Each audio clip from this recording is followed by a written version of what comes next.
Hey everyone, welcome back. In this video, I'll show you how to delete a Windscribe account in 2026. If you no longer want to use Windscribe and wish to permanently close your account, this guide will walk you through the process step by step. First, open your web browser and visit the official Windscribe website. Next, sign in to your Windscribe account using your username or email address and password. Now click on your profile icon or open the My Account page. Next, review your account details and make sure you've backed up any information you may need, since deleting your account is generally permanent. Now scroll to the Account Management section and look for the option to delete account or close account. Next, click the Delete option and carefully read the warning message explaining what will happen after your account is removed.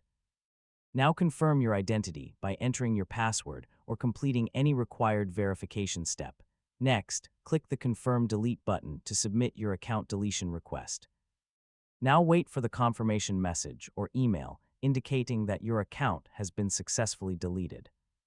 Finally, uninstall the Windscribe app from your devices if you no longer plan to use the service. And that's it. You've successfully learned how to delete a Windscribe account. Your account has now been removed, and you can always create a new one in the future if needed. And don't forget to like, share, and subscribe for more helpful tutorials.